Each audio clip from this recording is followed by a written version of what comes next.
Anna Rafferty, member of BAFTA and Children's Digital Strategy Committees and chair of the London Book Fair Publishing for Digital Minds. Welcome to the London Book Fair podcast. Now, you've recently stepped down from your day-to-day role as Managing Director of Penguin Digital. You're able to survey the wider landscape. What particularly engages you? What impresses you? Well, it's an exciting place, and it always has been an exciting place. I guess it's also now an interesting time because digital is not anymore the terrifyingly new and untested place, and it's somewhere that we already know is making money and works and is a way that people want to read and discover stories. So there's a very established way of doing digital publishing now.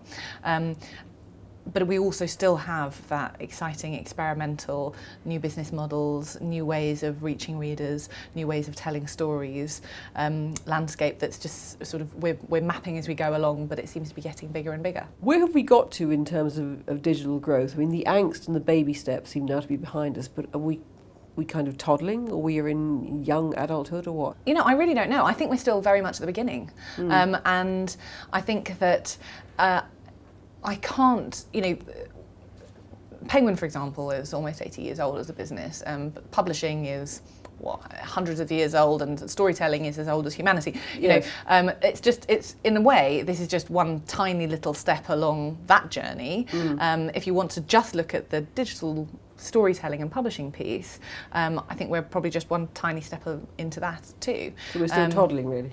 I think we probably are still toddling, yeah. We've started to find our own way, and we've started to work out certainly what doesn't work and what's interesting to pursue, but there's so much more to look at. My perception is that publishers are becoming now more considered. They're not just doing an app because we can. They're taking time to consider what would be the best thing to do in any set of circumstances. Is that fair, do you think? I think that's absolutely correct. I think people understand that the time for crazy experimentation, I would suggest, is probably over. And now it's experimenting with a view to building businesses and building a future. And so certainly where I've come from, it's always been the case that you are brave and you take risks, but you take risks with an idea of where the business benefit for the risk is going to come. We've had some really good apps for children, I mean, really engaging apps. But for adults, of course, we've had the Solar System, we've had the Orchestra, we've had the Wasteland, we've had some really, really high quality apps. That's something of a game changer, isn't it? I mean, how do you regard that from where you sit?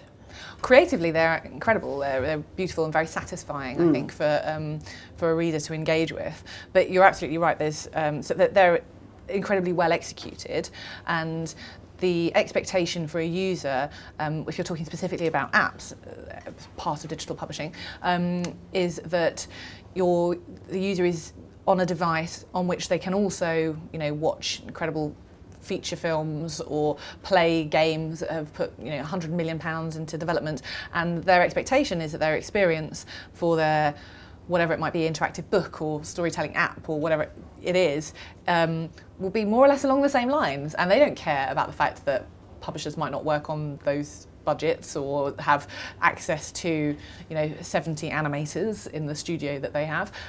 They just want something to be equally good and equally exciting. So that's what we have to think about and invest in and realise on the screen. What about convergence? There's still a lot to talk about the issues around convergence and what that really means for publishers and for the user. So what does that mean for a publisher? Something I found very interesting was I've got a 2-year-old little boy, and he loves Peppa Pig. He's really into Peppa Pig. I've also got an iPad. On that iPad, I've got Peppa Pig ebooks, I've got a Peppa Pig game, and I've got Peppa Pig episodes that I bought from iTunes. All of those have got the same characters and stories, and they look the same to him. He's 2.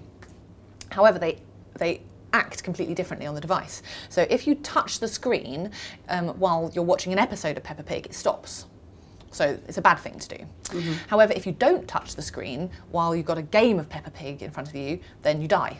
well, you don't die, but the game ends. So you have to. So as a 2-year-old, he has to very quickly work out that this device, while it all looks like Peppa Pig on the screen in front of me, I've got to behave differently to these different iterations of Peppa Pig. And he's managed to do that really quickly and easily. I haven't had to sit down and explain to him that this is, you know, a convergence of media, and therefore, you know, don't touch it when it's in the video screen, but do touch it when it's in the game screen as an app. He gets it. He's worked it out, and he understands the cues, the visual cues like arrows and all sorts of things that are built in to tell him what to do and how to use the device. He also completely understands the ebooks and that he needs to swipe to turn a page, and he gets it really quickly. So, so we don't need to tie ourselves up too much in knots around convergence. You know, I think it's okay for different types of media to be on the same device. But I suppose it's more about the issue that I referenced earlier around a reader expectation of a certain threshold of excellence for media.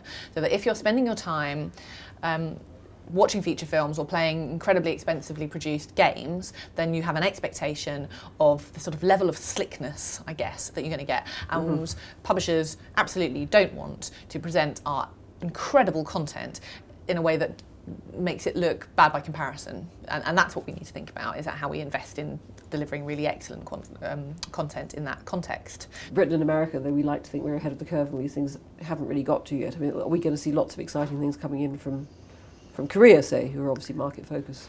Oh, wow. I'm incredibly excited. I mean, the point about digital is that it is the whole world, it is international, that boundaries and territories don't mean the same thing. So absolutely, Korea is an incredibly exciting place. And lots of interesting things are happening. You know, people were reading, for example, short form on phones at a time when in the UK, the idea that you might read a book on your phone was so laughable. So they're so incredibly ahead of us in those terms. I also think there's hugely interesting things happening on the continent, and lots of companies, you know, much closer to home, and in Europe are doing really exciting things like 24 Symbols, playing around with subscription from Spain, and you know, and also big publishing companies.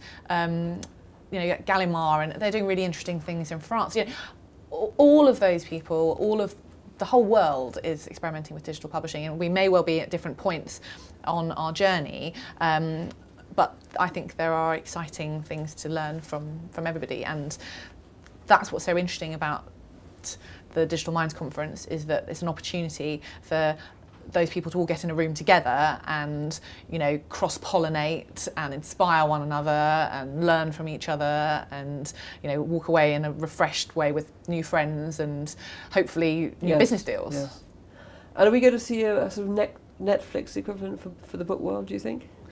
God. Are we going to announce anything really exciting? I have absolutely no doubt that I will hear the phrase Netflix for books or Spotify for books at least 40 or 50 times over the course of the day. And